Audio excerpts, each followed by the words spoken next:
Bismillahirrahmanirrahim. Assalamualaikum warahmatullahi wabarakatuh.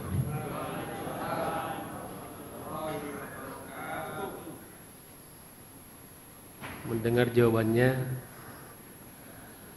nampaknya sehat semua. Yang tulus menjawab salam, insya Allah kita doakan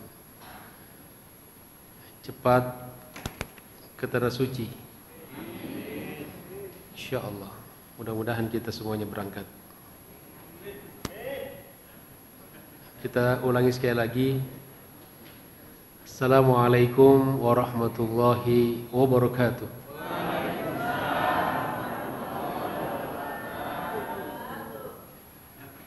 Alhamdulillahi rabbil alamin, wa bihi nasta'inu ala umuri dunya waddin. Allahumma salli ala sayyidina Muhammad al-fatih lima ughliq al-khatim lima sabaq, nasiril haqqi bil haqqi wal hadi ila siratikal mustaqim, wa ala alihi wa sahbihi haqqa qadrihi wa miqdarihi al-azim. Subhanaka la ilma lana illa ma 'allamtana innaka antal alimul hakim. Allahumma 'allimna ma yanfa'una wanfa'na bima 'allamtana. Allahumma inna nas'aluka fahman nabiyyin. Ya Allah, berikan kami pemahaman para nabi. Wa hifdzul mursalin, hafalan para rasul. Wa ilhamal malaikatil muqarrabin, keilhaman para malaikat yang dekat kepada Allah Subhanahu wa taala.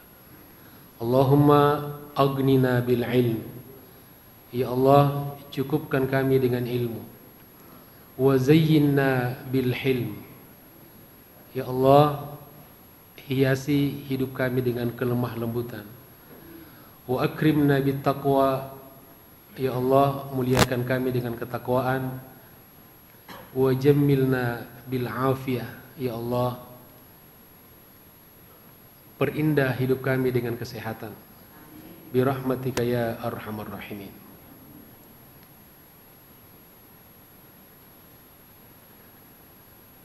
Jamaah sekalian, para asatidz, para guru, para orang tua, tokoh masyarakat, bapak-bapak, ibu-ibu, saudara-saudaraku, termasuk juga yang ikut secara online dari berbagai daerah, dari Pulau Jawa, dari Sumatera, dari Sulawesi, dari Kalimantan, semuanya. Semoga kita insya Allah senantiasa dimuliakan, dirahmati dan diberkahi Allah Subhanahu wa ta'ala. Amin ya rabbal alamin.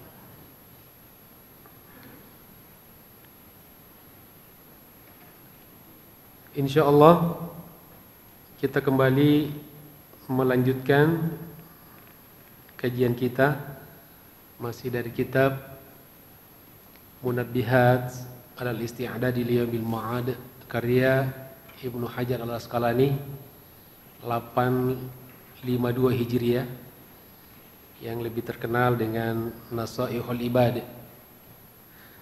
karya Al-Imam An-Nawawi Al-Bantani Al-Jawi Asy-Syafi'i, 13-14 Hijriah wafatnya.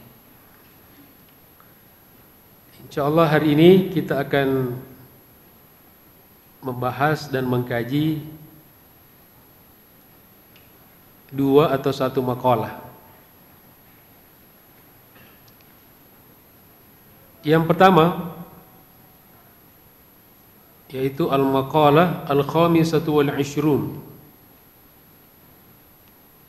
makalah yang ke-25.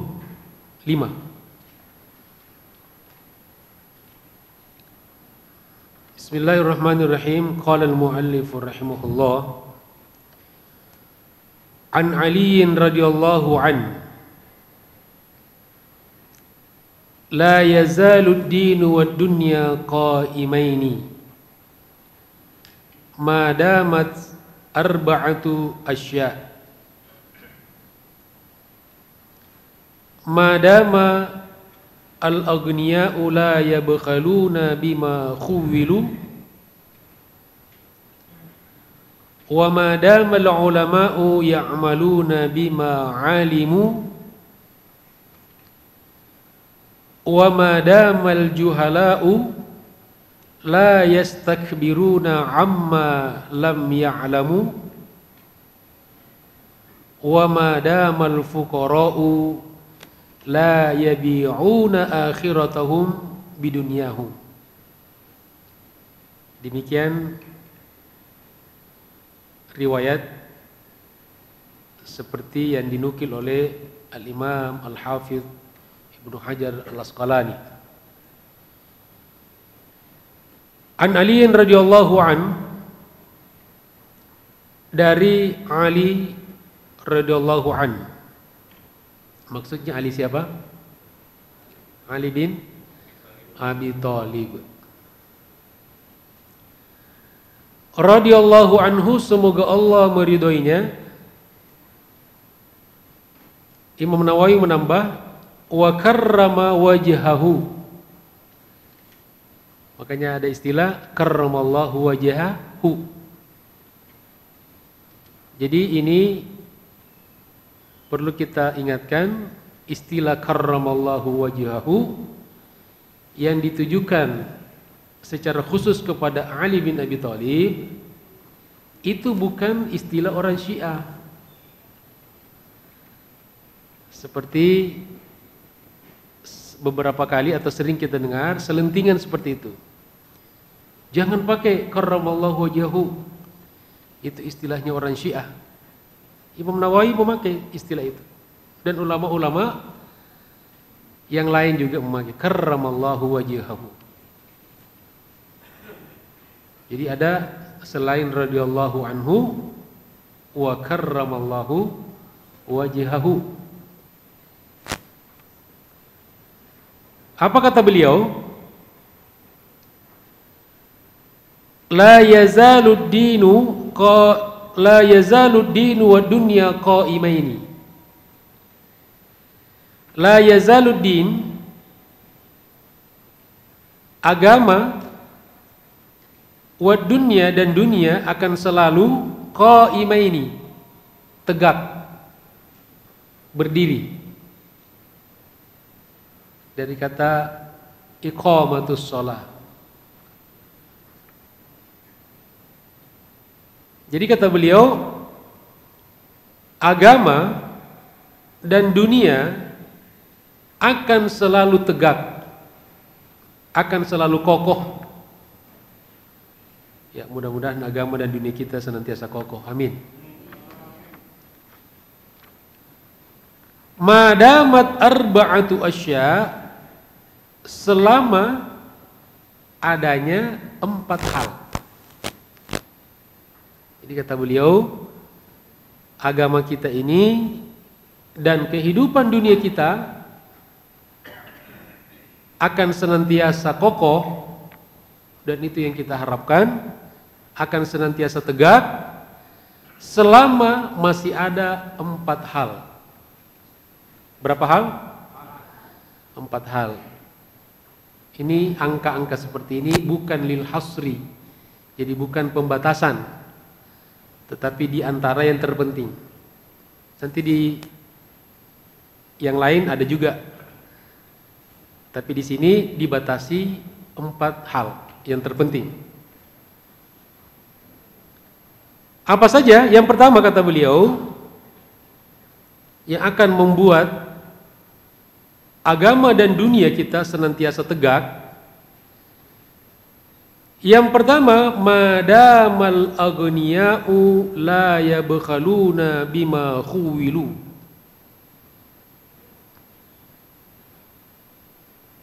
Selama al-aghniya jamak dari al-ghani, orang-orang kaya. Jadi selama orang-orang kaya La yabkhaluna bima khuwilu. Tidak bakhil dengan apa-apa yang diberikan oleh Allah Subhanahu wa taala kepada mereka. Yang Allah titipkan kepada mereka. Kata Imam Nawawi, la yamna'una, mereka tidak menahan min i'ta'is sa'ili, dari memberikan orang yang meminta, mimma a'tahumullahu ta'ala, dari apa-apa yang Allah Subhanahu wa ta'ala berikan kepada mereka. Jadi orang yang tidak minta pun dikasih, apalagi yang minta. Wala yamna'una al-wajiba alaihim, dan tidak juga menahan yang wajib diberikan kepada mereka seperti zakat. Itu yang wajib. Kalau yang tidak wajib, infak, sedekah dan yang lain. Jadi itu makna madamal aghniya'u la yabkhaluna bima khuwilu. Jadi selama orang-orang kaya, orang-orang yang diberikan oleh Allah Subhanahu wa taala amanah harta, tidak menahan hartanya, masih diberikan kepada kebaikan, maka insya Allah agama dan dunia kita senantiasa tegak dan kokoh. Amin ya rabbal alamin. Jadi orang-orang kaya itu sangat besar peranannya di dalam agama.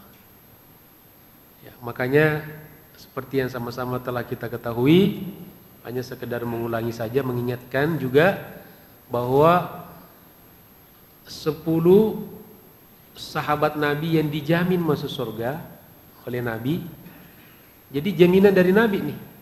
Ada 10, konon 8 di antara 10 itu adalah sahabat-sahabat yang kaya raya. Kalau istilah sekarang bisa mungkin kita pakai istilah konglomerat. Ya, 8 orang itu. Di antaranya siapa? Di situ ada Utsman bin Affan, ada Abdurrahman bin Auf. Masya Allah. Jadi itu yang pertama, selama orang-orang kaya masih peduli dengan persoalan-persoalan umat, mau memberikan apa yang Allah titipkan kepada mereka. Ya, atau juga itu tidak dibawa mati. Tapi ada yang bertanya, Ustadz, apakah harta kita boleh dibawa mati? Gimana jawabannya itu? Boleh? Enggak boleh. Tuh, di sini ibu-ibu aja ikhtilaf. Ada sebagian mengatakan boleh, ada sebagian mengatakan tidak boleh. Ya. Jadi tidak boleh dalam arti fisiknya kita tidak bawa ke alam kubur kan? Kan kata Nabi kalau orang mati diikuti oleh 3 hal kan? Diikuti oleh keluarganya, oleh hartanya, dan oleh amalnya. 2 pulang lagi, 1 yang netap di kubur membersamai si mayit. Yang pertama keluarga, yang kedua harta, pulang, pasti pulang. Ya, tidak mungkin walaupun orang yang kita cintai, saya tidak mau berpisah denganmu gitu kan, nangis. Ya paling sampai maghrib bertahan. Ya, tiba-tiba dia noleh kanan kiri, sudah nggak ada orang nih. Sudah mau maghrib, malam Jumat lagi. Coba tinggal di kuburan itu. Pasti pulang. Hartanya, mobilnya misalnya, pasti bawa pulang. Kemudian yang satu amalnya yang netap. Nah, dari aspek itu harta tidak dibawa mati. Tetapi dari aspek lain, harta boleh dibawa mati dalam arti kata apa? Dijadikan amal. Dijadikan amal, maka amal itulah yang akan dibawa mati. Ya, misalnya ada orang yang mewakafkan mobilnya untuk ambulans masjid. Maka selama ambulans masjid itu dipakai untuk beramal, untuk kebaikan, untuk berkhidmah kepada umat Islam, maka selama itu pula pahala orang yang berwakaf itu mengalir ke alam kuburnya. Alhamdulillah. Masya Allah. Orang-orang tua kita dahulu yang telah mewakafkan sebagian tanahnya untuk masjid, untuk pesantren, untuk rumah ibadah dan seterusnya dan sebagainya, maka meskipun mereka sudah wafat puluhan tahun yang lalu, maka pahalanya mengalir ke alam kuburnya selama yang disedekahkan, diwakafkan itu dimanfaatkan di jalan Allah Subhanahu wa taala. Jadi yang pertama, ini peranan para orang-orang kaya. Kita butuhkan orang-orang kaya itu. Kita butuhkan donatur. Yang kedua kata beliau, yang akan menjadikan agama dan dunia kita akan senantiasa tegak, wa madamal ulama'u ya'maluna bima 'amilu. Selama para ulama ini sudah jamak sebetulnya. Tapi kalau di bahasa kita para ulama jamak dari alim. Kalau satu alim, kalau banyak ulama, orang-orang alim. Selama para ulama ya'maluna bima 'amilu, masih mengamalkan apa-apa yang telah mereka pelajari. Jadi selama para guru-guru, para orang alim, para ulama, para kiai-kiai masih mengamalkan apa-apa yang telah mereka pelajari. Dan memang ilmu itu kita pelajari untuk diamalkan. Jadi selama para ulama masih mengamalkan ilmu agama, artinya di sini ulama sebagai pemimpin umat, simpul-simpul kekuatan umat, karena umat itu melihat kepada ulamanya, kepada gurunya, pada kiainya. Ya, jadi seperti bagaimana keadaan murid, ya bagaimana para gurunya, para kiainya, para ulamanya itu. Jadi selama masih ada sekolah-sekolah agama, masih ada majelis taklim, yang itu tentu dikelola oleh para orang-orang yang punya ilmu, orang-orang yang jelas ilmunya, ya, sanad keilmuannya jelas. Para ulama, masih ada majelis taklim, masih ada pesantren, masih ada rumah-rumah Quran, ya, dan sebagainya. Maka insya Allah agama dan kehidupan dunia akan senantiasa tegak. Dan tentu akan selalu sebaliknya kan? Sebaliknya, kalau agama sudah berkurang dan para ulama, bahkan kata Nabi salah satu tanda hari kiamat adalah dicabutnya para ulama dari kehidupan. Ya. Jadi matinya para ulama. Kalau pemimpin, kalau pejabat, sebelum mati pun sudah banyak yang ngantri pengen gantiin. Betul? Tapi kalau ulama mati, tidak tergantikan. Tidak tergantikan. Ya, paling ada murid-muridnya kan, pelanjutnya, ada warathahnya, para pewarisnya. Tapi ulama tidak tergantikan. Ulama pada zamannya. Nah, itu yang kedua. Jadi kita alhamdulillah masih bersyukur kepada Allah Subhanahu wa taala karena di mana-mana masih banyak sekolah agama, masih banyak orang yang berminat belajar agama, masih banyak orang tua yang rela mengorbankan hartanya, perhatiannya untuk menyekolahkan anaknya di sekolah-sekolah agama. Ustadz, bagaimana anak saya sekolahnya tidak ada pelajar agama? Maka kita orang tua harus berusaha ada pelajaran ekstra.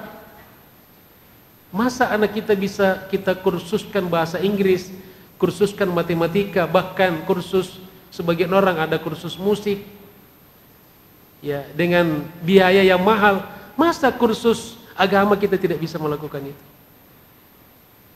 Nah, jadi selama itu masih ada, maka insya Allah agama dan dunia kita masih akan senantiasa tegak dengan izin Allah Subhanahu wa ta'ala.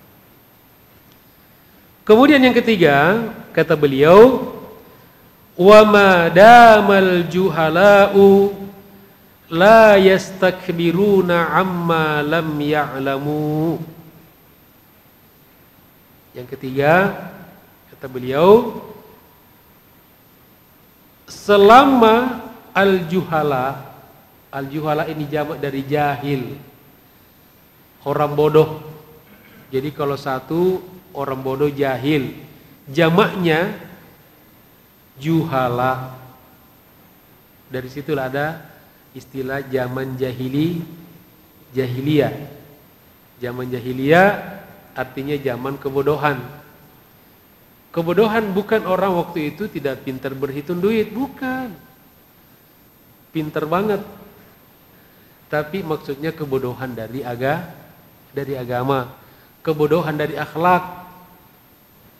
Ya, jadi jangan dipikirkan zaman jahiliyah itu orang-orang bodoh, orang-orang gak bisa berpikir, cerdas otaknya. Nah, makanya kata Muhammad Qutub, adik kandung dari Sayyid Qutub, penulis kitab Fi Zilalil Quran. Muhammad Qutub ini menulis satu buku namanya Al-Jahiliyatu atau Jahiliyatu fil Qarnil Ishrin, Jahiliyah abad 20. Jadi abad 20, sekarang kita masuk abad 21. Ya, beliau menulis satu kitab. Jadi yang dinamakan jahiliyah itu adalah kalau nilai-nilai yang ada pada zaman jahiliyah itu terdapat di satu zaman, maka itu juga namanya zaman jahiliyah. Jadi kita sekarang mungkin juga ada ciri-ciri zaman jahiliyah dahulu. Ya. Di antaranya adalah kebodohan terhadap agama dan nilainya. Ya. Misalnya ada selentingan mengatakan, ngapain pakai jilbab? Jilbab itu tradisi orang Arab, ya kan? Pernah dengar begitu ya? Ya, katanya jilbab itu tradisi orang Arab. Nah, jelas kita bantai itu. Tuduhan kalian itu salah total, salah fatal. Pertama, menutup aurat itu perintah Al-Quran. Perintah Nabi dalam hadis-hadis Nabi.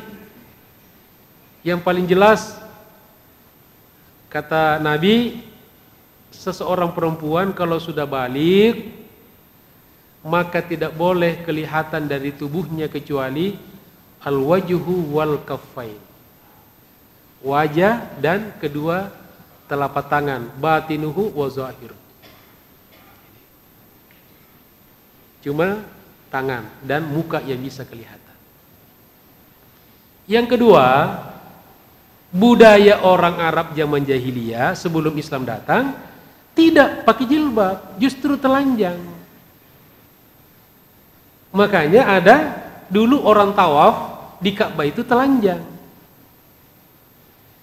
Jadi tradisi orang Arab bukan menutup aurat, tapi justru tradisi dan budaya mereka adalah telanjang.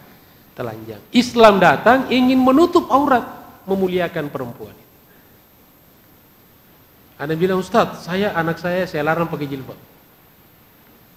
Kenapa? Namanya Udin. Ya iyalah. Kaget Ustaz. Jamaah sekalian dirahmati Allah Subhanahu wa taala. Nah, jadi yang ketiga kata beliau,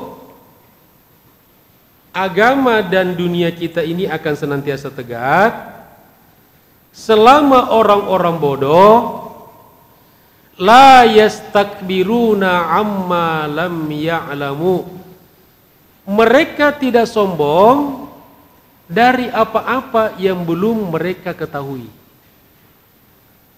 Jadi orang-orang bodoh itu harus tahu diri. Jadi jangan sok tahu, sotoi. Ya. Enakan makan soto. Jadi jangan sotoi. Jadi selama orang-orang bodoh ini masih tahu diri, terus orang-orang bodoh itu bagaimana sikapnya? Ya harus belajar. Jangan sok tahu. Apalagi merasa seolah-olah orang pintar. Seperti zaman kita sekarang ini. Maaf. Sebagian orang yang tidak jelas ilmunya tapi merasa lebih pintar daripada ulama misalnya. Nah, ini yang dikatakan orang bodoh yang takabur.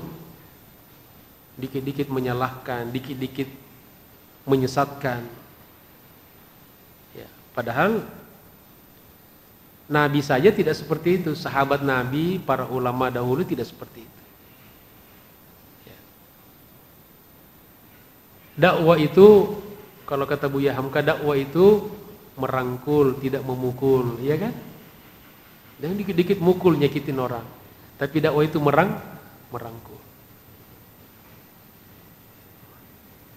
Dakwah itu membina, bukan membinasakan. Jadi orang-orang bodoh itu diajari, dididik.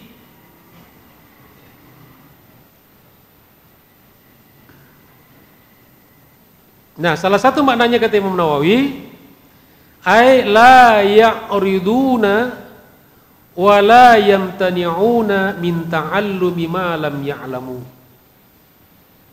Jadi tidak segan, tidak gengsi untuk belajar. Jadi kalau kita tidak paham, kita belajar, kita bertanya. Jelas perintahnya dalam Al-Quran.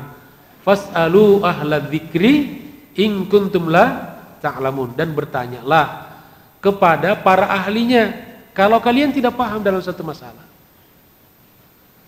Dalam hal apa saja? Kalau masalah agama, ya kita tanya para ahli agama. Kalau masalah komputer, tanya para ahli komputer yang paham tentang komputer. Ada yang datang, Ustaz, komputer saya rusak. Sini saya bacakan Al-Fatihah. Setelah itu bawa ke tukang servis. Jadi dua-duanya dapat. Ya. Ada juga pernah begitu, berhasil juga. Jadi handphonenya mati. Nah terus saya bacakan Al-Fatihah. Ternyata HP-nya itu belum di-on. Jadi saya on kan, baca Fatihah nyala gitu. Terima kasih Ustaz. Sama-sama saya bilang.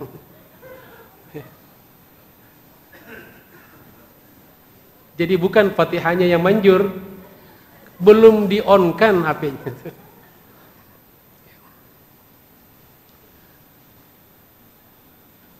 Kemudian yang keempat kata beliau, yang akan menjadikan agama dan dunia senantiasa tegak dan kokoh, wa madamal fuqara'u la yabi'una akhiratahum bidunyahum.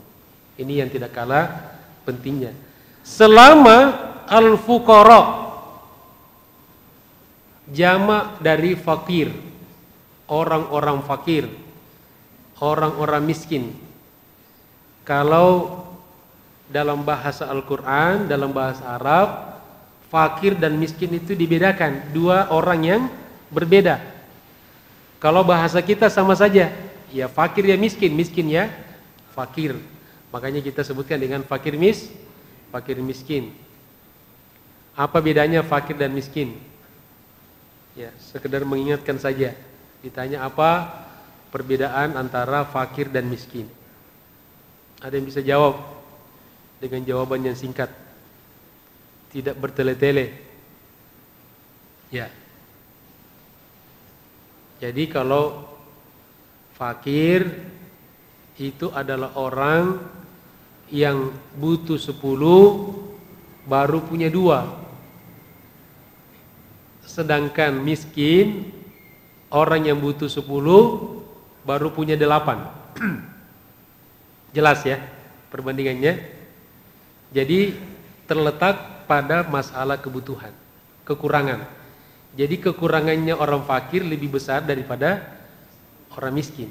Kalau orang fakir kekurangannya 8, kalau orang miskin kekurangannya tinggal 2. Jadi pertanyaannya, kira-kira kondisi miskin atau fakir yang lebih parah? Fakir. Ya? Ada yang bilang miskin ya? Ya.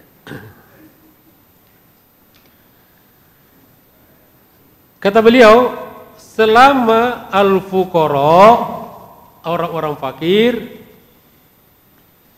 la yabi'una, mereka tidak menjual. Apa yang mereka jual? Akhiratahum, akhirat mereka, agama mereka, akidah mereka, bidunyahum, dengan dunia mereka. Jadi selama belum ada orang-orang Islam yang murtad karena kemiskinan, selama orang-orang miskin tapi izzah, punya kemuliaan, tidak gampang diiming-imingin sehingga akidah mereka rusak, bahkan digadaikan, bukan hanya digadaikan, bahkan mereka jual, maka insya Allah agama dan kehidupan kita masih akan tegak, dijaga oleh Allah Subhanahu wa ta'ala. Tapi tentu sebaliknya, kalau sudah banyak orang-orang miskin, orang-orang susah yang sudah dengan begitu mudah menjual agama mereka, mengganti agama mereka, seperti yang kejadian sekarang di berbagai daerah. Masya Allah, na'udzubillah. Ya, ada cerita satu keluarga itu semuanya murtad. Bahkan di beberapa daerah ada kampung kecil semua penghuninya masuk murtad semuanya. Wa na'udzubillahi min zalik. Ya. Ada juga, apakah tidak ada orang miskin? Banyak. Tapi orang miskin tapi menjaga kemuliaan agama mereka. Mereka bertahan. Mereka tidak jual agama mereka. Mereka tidak jual akidah mereka. Bidunyahum, dengan dunia, dengan harta benda, dengan iming-iming. Ya. Semoga Allah Subhanahu wa ta'ala lindungi kita dari semua kondisi kelemahan umat ini. Dan ini tugas dan kewajiban kita semuanya. Insya Allah. Itu makalah yang pertama dari yang diriwayatkan oleh Al-Imam Ibnu Hajar Al-Asqalani. Jamaah sekalian dirahmati Allah Subhanahu wa ta'ala, saudara-saudaraku yang saya hormati dan saya cintai karena Allah Subhanahu wa ta'ala. Lanjut? Semangat dong. Lanjut? Oke. Kalau semangat, kita juga semangat. Makalah yang kedua, makalah yang berikutnya ya, setelahnya langsung al-maqalah as-sadisatu wal 'ishrun. Makalah yang ke-26. Anin Nabi sallallahu alaihi wasallam annahu qala inna Allah ta'ala yahtajju yawmal qiyamati bi arba'ati anfusin ala arba'ati ajnasin minan nas. Alal aghniya bi Sulaiman ibni Daud, wa alal abidi bi Yusuf, wa alal marda bi Ayyub, wa alal fuqara'i bi Isa. Masya Allah. Anin Nabi sallallahu alaihi wasallam, dari Nabi sallallahu alaihi wasallam. Jadi ini hadis Nabi diriwayatkan oleh, ini disebutkan oleh beberapa ulama dalam beberapa kitab, ya salah satunya oleh Ibnu Hajar Al-Asqalani ini. Kalau Ibnu Hajar Al-Asqalani, riwayat-riwayatnya ini sudah jaminan. Jadi kalau ada orang mengatakan ini dipersoalkan hadisnya, tapi hadis itu misalnya diriwayatkan oleh seorang Imam Ibnu Hajar, kira-kira pilih orang ini apa Ibnu Hajar? Ibnu Hajar lah. Ibnu Hajar itu digelari dengan Al-Hafiz. Al-Hafiz orang yang di dalam kepalanya ada minimal 200.000 hadis. Jadi tidak gampang orang digelar Al-Hafiz itu. Bukan Al-Hafiz sekarang itu orang hafal Al-Quran. Kalau Hafiz di kalangan ulama, bukan hanya hafal Quran, hafal 200.000 hadis. Nah kita 2 hadis saja goyang-goyang. Ya. Jadi luar biasa. Anin Nabi sallallahu alaihi wasallam, dari Nabi sallallahu alaihi wasallam annahu qol, sesungguhnya beliau telah bersabda. Apa sabda beliau? Innallaha ta'ala, sesungguhnya Allah Subhanahu wa ta'ala yahtajju yaumal qiyamati, akan berhujjah pada hari kiamat, akan menegakkan hujjah bi arba'ati anfusin, dengan 4 sosok pribadi, ala arba'ati ajnas minan nas, untuk membantah 4 orang dari golongan manusia. Jadi subhanallah, di akhirat kelak itu ada pengadilan Allah. Jadi ada pengadilan. Jadi kalau misalnya kita mau divonis, disalahkan, terdakwa, itu masih bisa protes tuh. Tapi protesnya tidak bakalan mungkin bermanfaat lagi. Ya, apalagi nanti Allah akan mendatangkan 4 orang saksi, 4 orang sosok untuk membantah 4 golongan orang. Yang pertama, alal aghniyai bi Sulaiman ibni Daud. Allah Subhanahu wa ta'ala akan membantah orang-orang kaya dengan menghadirkan Nabi Sulaiman, anaknya Nabi Daud. Ya. Ini orang-orang kaya yang ketika dulu di dunia tidak mau ibadah kepada Allah Subhanahu wa ta'ala. Lalu di akhirat nanti dikumpulkan mereka. Lalu Allah bertanya kepada mereka, lima taraktumul ibadah. Wahai orang-orang kaya, kenapa dulu kalian di dunia tidak mau ibadah kepada Allah Subhanahu wa ta'ala? Kenapa kalian dulu, kekayaan kalian tidak dipergunakan untuk di jalan Allah Subhanahu wa ta'ala? Lalu mereka berkata, kalau mereka berkata, nahnu masghuluna bil amwal wa bil mamlakah. Kami dulu di dunia sibuk ngurusin harta. Harta itu harus diurus. Ya, harta itu harus kita jaga. Kalau ilmu, dia yang menjaga kita. Harta kalau kita sudah capek-capek cari, kita dapatkan, harus kita jaga itu. Makin banyak kita dapatkan, makin harus kita jaga itu. Betul? Betul lah. Wabil mamlaka, dan dengan kerajaan. Jadi kami Allah di dunia dulu tidak ibadah karena sibuk ngurus harta dan jabatan. Ya, kerajaan, kekuasaan. Qala Allahu lahum, lalu Allah berkata kepada mereka, fa ayyu mamlakatin akbaru mim mamlakati Sulaiman. Wahai orang-orang yang mengaku kaya, kira-kira mana kerajaan yang lebih besar daripada kerajaan Nabi Sulaiman? Allah tanya kepada mereka. Nabi Sulaiman ini selain seorang nabi juga seorang yang raja, bahkan penguasa yang kekuasaannya itu tidak pernah akan diberikan lagi kepada siapapun sepeninggal beliau. sampai hari kiamat.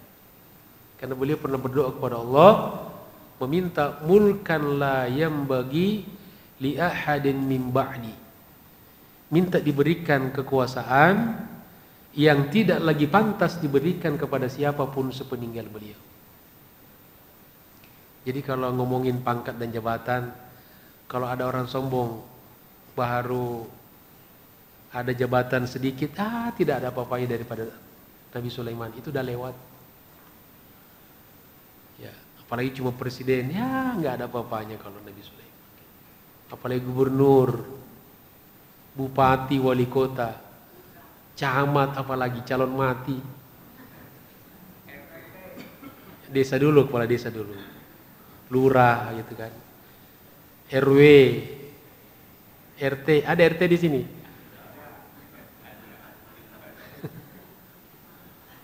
Apalagi cuma aparat RT.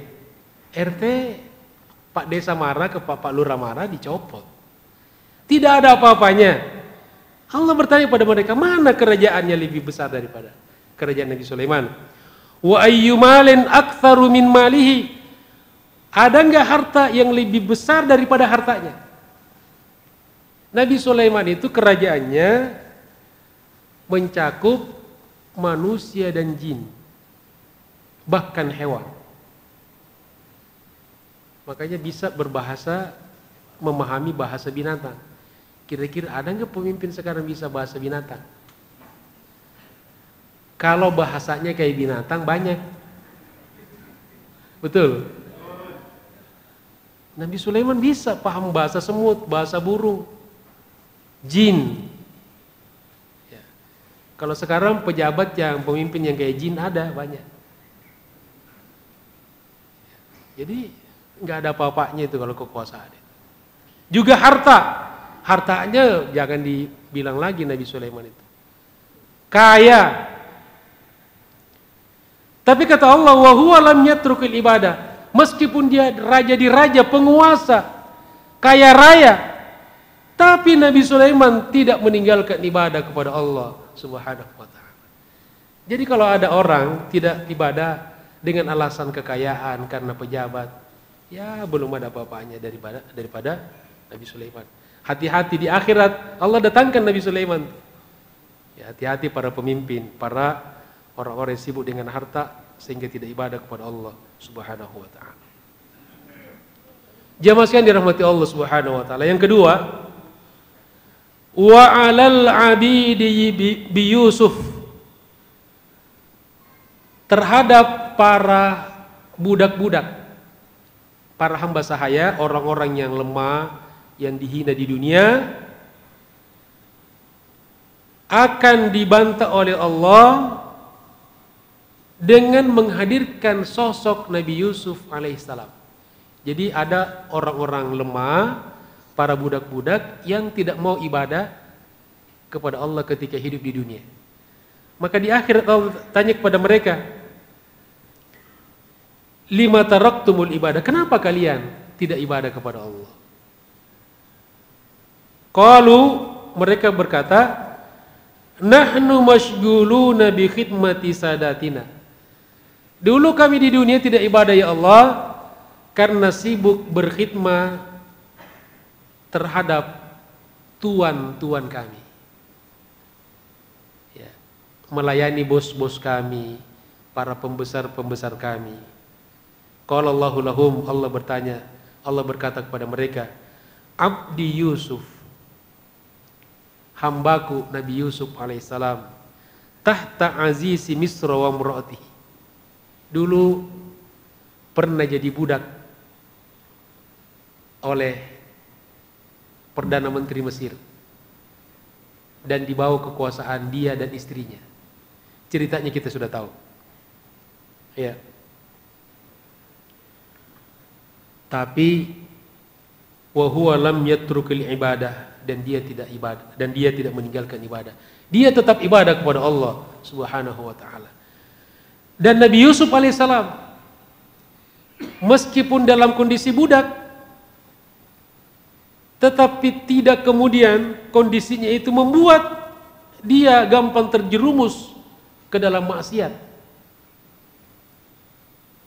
Coba, dia berada di dalam satu kamar berduaan dengan istri Perdana Menteri Mesir. Ini istri Perdana Menteri nih. Bukan Perdana Menteri catur. Istri Perdana Menteri. Kalau istri Perdana Menteri, namanya siapa? Zulaikha. Ini jelas istri pejabat, jelas kaya, ya. Apa? Cantik ya, apa sih cantik mulu ya? Cantik. Cantik itu relatif. Ya kan? Kenapa? Hah? Ayu ya? Ya. Jadi kita sudah tahu dia kemudian digiring dalam satu ruangan. Bahkan Al-Quran menceritakan wa ghallaqatil abwab. Pintu-pintu rumah dikunci, jendela dikunci, ditutup. Wa qalat haytalak. Lalu si Zulaikha berkata kepada laki-laki itu, ayo sini dong. Ayo. Coba. Tapi dia tetap terjaga. Maka dalam hadis dikatakan Nabi Yusuf dan orang-orang seperti beliau ketika dalam kondisi seperti itu dia mengatakan inni akhafullah. Sesungguhnya aku takut kepada Allah. Inni akhafullah. Coba kalau bapak sekarang dalam kondisi seperti itu, apa yang dia katakan? Inilah kesempatan. Mirip-mirip pada ininya juga ya. Semoga Allah Subhanahu wa taala jaga kita dari segala macam keburukan. Amin ya rabbal alamin. Meskipun demikian, Nabi Yusuf alaihissalam tidak meninggalkan ibadah kepada Allah Subhanahu wa taala. Bahkan kondisi dia yang terpuruk ketika itu tidak menjadi sebab untuk menghalalkan yang haram. Ya. Dan terjerumus ke dalam perbuatan maksiat. Wa na'udzubillahi min zalik. Jadi kalau ada orang yang tidak mau ibadah kepada Allah, jauh dari agama hanya karena alasan ya saya orang kecil, ya belum ada apa-apanya dibanding Nabi Yusuf alaihissalam. Nabi Yusuf sudah pernah melewati itu. Ya. Dan satu hal yang pelajaran yang kita ambil dari cerita Nabi Yusuf, Allah gambarkan di dalam Al-Quran, Nabi Yusuf dengan tegas mengatakan, Rabbis sijinu ahabbu ilayya mimma yad'unani ilaih. Masya Allah. Rabb, penjara lebih aku sukai ketimbang apa yang mereka ajak, apa yang mereka inginkan pada saya. Coba, mendingan kata beliau, makanya ini ulama-ulama dulu kan begitu, mendingan di penjara deh katanya. Ya, Buya Hamka jangan jauh-jauh lah Buya Hamka. Mendingan di penjara. Dan di penjara tidak kemudian mati kan. Di penjara, keluar dari penjara, lebih 2 tahun di penjara, lahirlah karyanya Tafsir Al-Azhar. Masya Allah. Orang-orang sekarang masuk penjara, keluar jadi bandar narkoba. Na'udzubillah min zalik. Kemudian yang ketiga, wa 'alal marda bi Ayyub alaihi salam. Allah Subhanahu wa taala akan membantah orang-orang, wa 'alal marda ya, akan membantah orang-orang yang sakit di dunia, yang tidak mau ibadah kepada Allah karena alasan sakit, dengan menghadirkan sosok Nabi Ayyub alaihissalam. Lalu Allah bertanya sama dengan sebelumnya, kenapa kalian tidak ibadah kepada Allah dahulu? Ya Rabb, kami sakit. Dulu COVID ya Allah. Ya, corona ya Allah. Sakit, sibuk nyari obat. Ya. Tapi lupa bertobat. Makanya sebelum kita cari obat, tambah T-nya dulu. Obat dan tobat. Kita sakit keliling yang dipikirin obat. Lalu kita lupa kepada yang memberikan penyakit itu. Mestinya itu dulu yang kita ingat. Karena sehat dan sakit milik Allah. Obat pun bisa efektif karena Allah. Cocok-cocokan, jodoh-jodohan. Lalu kata Allah, kenapa kalian tidak mau ibadah kepada Allah Subhanahu wa taala? Lalu kata mereka, ya Allah, kami sakit, kami sibuk cari obat.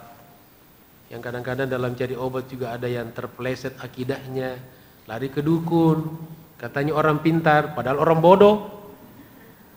Ya. Maka yang percaya kepada orang bodoh, dia lebih bodoh lagi, dibodoh-bodohin.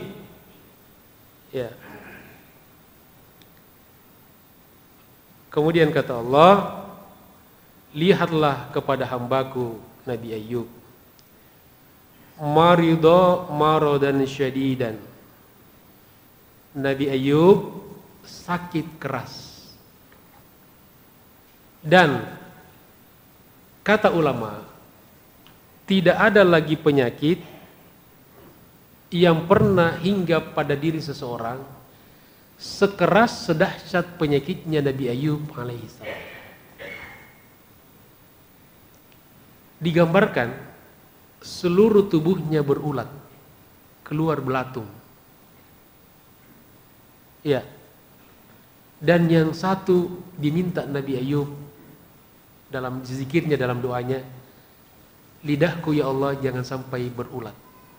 Untuk apa? Agar saya masih lancar berzikir kepadamu.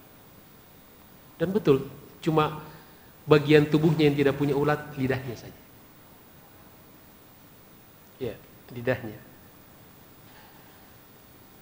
Dan subhanallah, penyakitnya berapa lama? Kata ulama 18 tahun. Ada nggak kira-kira orang sekarang itu si anu kasihannya sakit, udah berapa lama di rumah sakit? 18 tahun kan. Mungkin rumah sakitnya udah ditutup. Dokter yang merawat sudah pada meninggal. Nabi Ayyub 18 tahun. Semua orang sudah menjauh dari dia. Siapa yang mau dekat berulat, belatung, kecuali satu yang setia, istri. Makanya kalau cari istri seperti istrinya Nabi Ayyub. Nih ibu-ibu di sini nih seperti istri Nabi Ayyub semua. Alhamdulillah. Kalau begitu ya, amin. Perempuan sekarang kadang-kadang baru suaminya di PHK udah ditinggalin suami. Baru batuk-batuk suaminya, tinggalin katanya. Nanti corona kita katanya. Sampai berulat suaminya. Dia setia mendampingi. Tapi karena dia sabar, setelah 18 tahun, kata ulama, Nabi Ayyub sembuh. Dan karena kesabarannya diuji oleh Allah dengan penyakit, setelah sembuh dia sehat kembali dan menjadi lebih muda dari sebelumnya. Alhamdulillah. Istrinya mungkin ke warung keluar ya, cari apa gitu. Begitu masuk di rumah, kamu siapa? Keluar. Kata Nabi Ayyub, aku suamimu. Bukan, kamu bukan suamiku. Ya, tapi karena ilham dari Allah, akhirnya istrinya yakin bahwa itu suaminya. Dan berbahagialah keduanya. Jadi ibu-ibu, nasihat saya, kalau suaminya sakit, setia dampingi. Siapa tahu sembuh, bisa lebih mudah lagi. Alhamdulillah. Jadi kalau ibu-ibu pulang ke rumah tiba-tiba ada anak muda di rumah, jangan langsung diusir. Kamu siapa? Aku suamimu. Langsung suaminya keluar dari dapur. Aku suamimu katanya. Menghayal lagi kita. Jadi kata Allah, Nabi Ayub yang seperti itu, tapi dia tidak meninggalkan ibadah, tetap zikir kepada Allah Subhanahu wa taala. Jadi kalau ada orang yang tidak mau ibadah kepada Allah karena alasan sakit, maka ceritakan cerita Nabi Ayub. Belum ada apa-apanya dibanding Nabi Ayub alaihissalam. Insya Allah. Yang terakhir, wa yahtajjullahu 'alal fuqara'i bi Isa alaihissalam. Yang keempat, Allah akan menegakkan hujjah, membantah alasan orang-orang fakir, orang-orang miskin yang di dunia dahulu tidak mau ibadah kepada Allah Subhanahu wa taala dengan menghadirkan sosok Nabi Isa alaihissalam. Pertanyaannya sama, lima taraktumul ibadah, kenapa kalian tinggalkan ibadah ketika di dunia dahulu? Mereka berkata, qalu nahnu masyguluna bimasyaqqatil faqri. Ya Rabb, kami sibuk, kami repot dengan kesulitan hidup, kemiskinan. Ya, cari ini, cari nafkah, cari uang belanja dan seterusnya. Lalu kata Allah, abdi Isa afqar man fil ardi. Lihatlah hambaku Isa alaihissalam, dia adalah manusia paling miskin di dunia. Jadi kalau ada yang nanya siapa manusia paling miskin di dunia, Nabi Isa alaihissalam. Wa huwa lam yamlik syai'an, dia tidak punya apa-apa. Minat dunia, dari harta. Falaisa lahu baitun, dia tidak punya rumah. Wala malun, tidak punya harta. Wala zaujah, bahkan dia tidak punya istri. Dan juga tidak punya bapak Nabi Isa itu. Siapa nama ibunya? Maryam. Maryam tidak punya suami. Ya, tapi kenapa hamil Siti Maryam? Maunya Allah. Jadi jangan lagi ada perempuan sekarang pengen seperti Siti Maryam. Tidak punya suami tapi hamil gitu.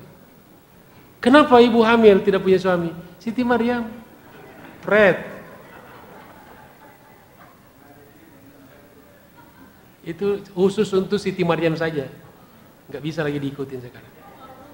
Jadi jangan percaya Bu ya, kalau ada perempuan yang mengaku hamil tidak punya suami mengikuti Siti Maryam, pasti bohong. Nah kata Allah, dia tidak punya orang tua, tidak punya ayah, tidak punya istri, tidak punya harta. Wa huwa lam yatrukil ibadah, tapi dia tidak melupakan ibadah kepada Allah Subhanahu wa taala. Bahkan dia terus mengajak manusia ke jalan Allah Subhanahu wa taala seperti profesi para nabi dan rasul yang lainnya. Masya Allah. Jadi kalau ada orang yang tidak mau ibadah kepada Allah hanya dengan alasan ya tidak punya harta, saya orang miskin, saya malu, maka ceritakan cerita Nabi Isa alaihissalam kepada mereka. Makanya Nabi Isa ini ibunya namanya Siti Maryam, kemudian kakeknya namanya Imron, Imron. Makanya ada surat namanya Ali Imron. Jadi bukan surat Al Imron, Ali Imron, keluarga Imron. Punya anak namanya Maryam. Imron punya cucu namanya Isa. Makanya keluarga itu keluarga yang taat kepada Allah namanya Alu atau keluarga Imron. Jamaah sekalian dirahmati Allah Subhanahu wa taala, Bapak Ibu saudara-saudaraku yang saya cintai dan saya hormati karena Allah Subhanahu wa taala. Demikianlah kajian kita pada pagi hari ini. Mudah-mudahan bermanfaat. Terima kasih atas segala perhatiannya. Mohon maaf atas segala kekurangannya. Dan kita tutup dengan kafaratul majlis. Subhanakallahumma bihamdika asyhadu an la ilaha illa anta astaghfiruka wa atubu ilaik. Hadanallahu wa iyyakum ajma'in. Allahul muwaffiq ila aqwamit thariq. Tsumma assalamu alaikum warahmatullahi wabarakatuh.